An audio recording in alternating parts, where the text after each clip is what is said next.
Good morning and welcome to Paul T's World on this lovely warm July day. In this video we're going to have a look at what's in flower in July in my English garden, and we're going to start straight away with the hydrangeas. They are looking glorious. All the hydrangeas are out now. The lacecaps, the paniculatas, the mopheads, all looking absolutely gorgeous. July is the month. This is my old lacecap hydrangea that's on the patio that I can see nicely through the windows when I'm in the house. It's looking glorious again this year. I prune it quite hard each year because it's so vigorous. I've just done a quick job and these are some of the cuttings. So as you can see here, sometimes I'll cut off buds and go right down to the base. I've actually moved it twice or three times when the patio was built. The nice thing about the lacecap hydrangeas is you have the fertile and the non-fertile parts to the flower, which means it's very pretty on the outside and the inside has pollen for the insects. And in fact, I can see there are lots of hoverflies today. The bees like the lacecaps as well. A few years ago, I took a cutting of this hydrangea and put it over here, just behind the dahlias. And here it is. We'll just go past the dahlias for the moment. And this was a cutting maybe 5 or 6 years ago.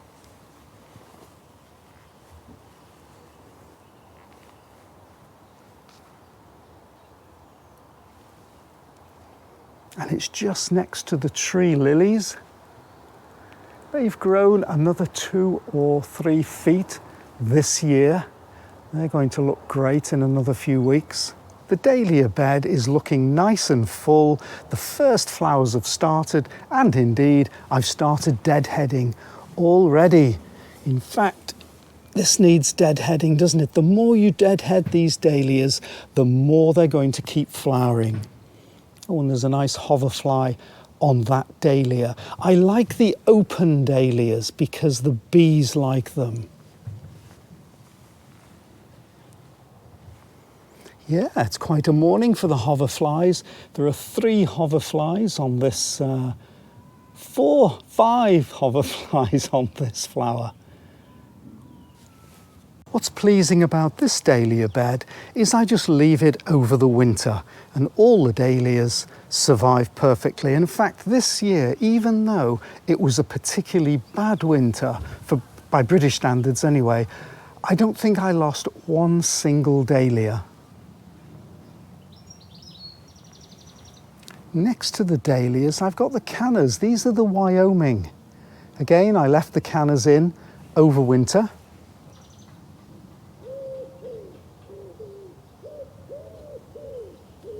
Just behind the cannas, we've got a cotinus, a smoke bush. It's called a smoke bush because when the flowers are out, and they're over now, it has a smoky effect. You can grow it as a bush or a tree. Now at the base here, I cut it back last autumn, and so it's growing forward nicely but hasn't flowered. But the parts of the bush that I didn't cut back have flowered.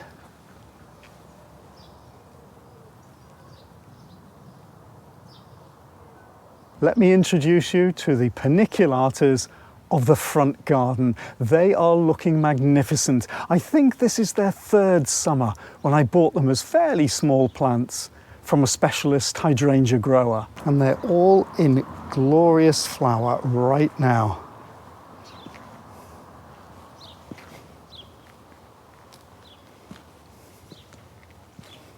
Starting with the one at the bottom of the steps here.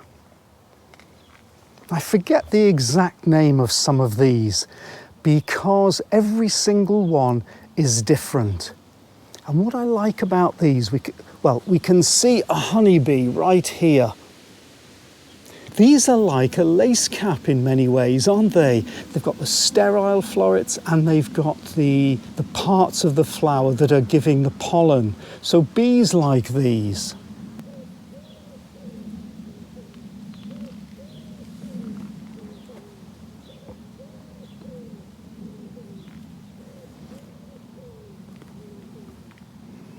Oh, this is a nice hosta. I like this hosta.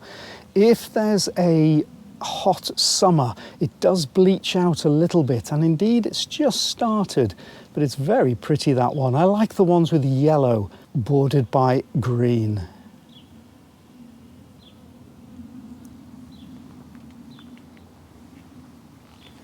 Hostas coming into flower. In fact, these flowers are over. This is a cutting I took last year.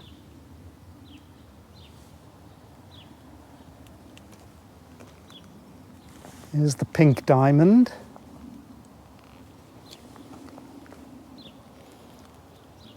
Yeah, they're very pretty. I do like paniculatas. And behind the pink diamond, we have the oak leaf hydrangea. It's taken a couple of years to get going, but now it's starting to look like an oak leaf hydrangea. It's growing like one. Flowers are just starting here. A little bit floppy, but it holds itself really well.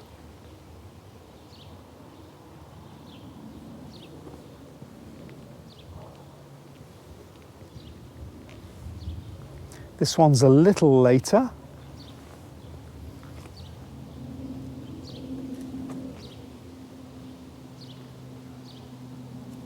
Yes, they're really filling out now beautifully. Starting to look as I hoped they would. And will only get better and better over the years. This one's a pretty one, isn't it? Slightly different florets.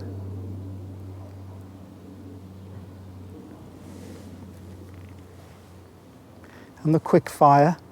I put this one here right at the top because it's a smaller hydrangea. Little quickfire. Just starting to get some pink tinges. And you may have noticed that even though I only planted this border with hydrangeas and azaleas, I have left the snapdragons that have self-seeded. They've come from the top of the garden.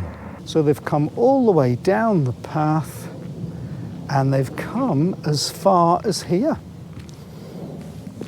So they're going to look nice all summer long. As I said in another video with the foxgloves, I do like the way that plants self-seed, put themselves in different parts of the garden each year and make things really interesting. And I'd never thought of having a row of snapdragons, antirrhinums down this pathway. But as soon as they started doing it themselves, I thought, yeah, I like that. Oh, now just across the pathway here, we've got a couple of cuttings that I did 2 years ago. Look at this.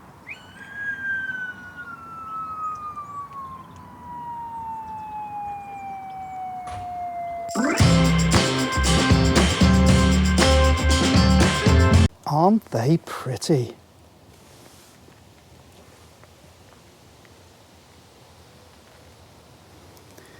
And they've just got a little weed in amongst them. So I think I'll just pull that out right now. Oh yes, I'm really pleased with these two. Now, being big leaf hydrangeas, they do need a lot of water. And they will flop if it gets dry, but luckily we've had a lot of water this last week or two. And indeed it's going to rain this afternoon.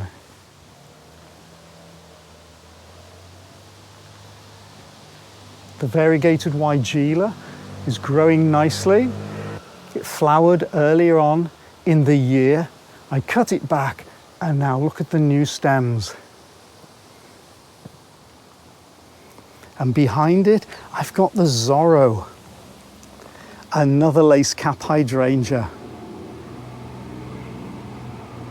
I put a lot of goodness in with this Zorro last year, and just look at the size of these flowers. Absolutely gorgeous. So the Zorro, if you remember, grows quite upright and has the dark stems. Let's see if we can get a view with the Zorro and the paniculatas in the background. There we are. And the paniculatas have a backdrop of the controversa, the dogwoods. This one, and we'll just have a little look round in the front lawn at how the Cherokee is doing. And as you can see, it's just starting with some of those red tinges on the leaves. It flowered early on, the bracts, flowered really well, and it's putting on a bit of height and a bit of width, which is fine. In the border along the side of the garden, it's an old mophead. It's started to change colour this last few years.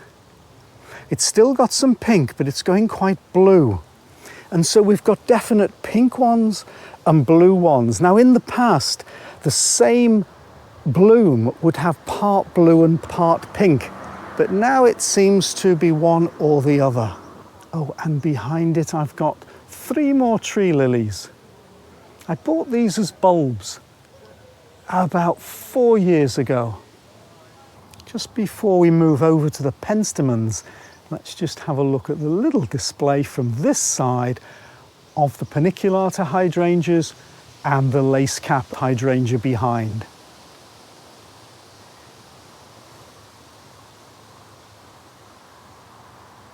What I like about hydrangeas is they're spectacular in the summer.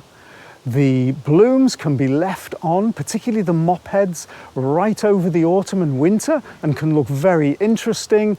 They're not much trouble at all, apart from the watering of the mopheads.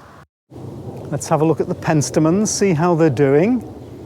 I've got some different varieties here. Now I actually gave them a little bit of a Chelsea chop early on, as you can see here, because they can flop a bit, so I cut them back and so they'll be rather shorter and won't flop so much. And these are over now. There are quite a few that are over, so I'm going to take them back to here and they'll keep flowering. They'll keep on flowering right through the summer. Oh, we've got some bees that rather like the trumpets. And just next to the penstemons, or penstemons as some of the experts call them, just look at this. This is the white mophead hydrangea. I featured this in a video early on this year when I was cutting it right back. And when I cut it back, I said, well, let's have a look at what I did say. I've decided right now, in early March, to cut it right back. And we'll see if I get blooms this year.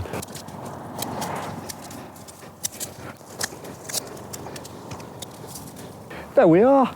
It is now pruned. Nice experiment, and I'll show you how it does through this year. That's everything that's come off, and that's what we've got left. A good experiment, see if it flowers. How did it do, and did it flower, and where did it flower? Well, we can see here that these blooms are really large down below. At the top, there aren't many, so this is because I cut it back this year. That's what you'd expect, not too many blooms, but it still has flowered. But I'll tell you what these are going to be good for. You see, there are no blooms on these, but just look how strong they are. This plant does wilt very quickly, but we've had so much rain in this last week. Look how healthy that is. So what these are good for now are cuttings. We can take these back down to here and do some cuttings of these. So that is quite a success. I've rejuvenated it, I've made it look better for having cut it right back. It's still flowered in parts, even here, in the middle there where I cut it back quite severely. Oh yes, gorgeous. I do love these experiments. When you try different things with plants, they will tell you what they like, what they respond to. Obviously it takes time, it takes a season or two to learn from what you're doing, but it's the plants who are the experts. They're the ones who teach us what they want. I hope you've enjoyed this little look around my garden in July, seeing what's in flower and particularly how good these hydrangeas are. I'm loving them. I'll see you next time in Paul T's World. Bye.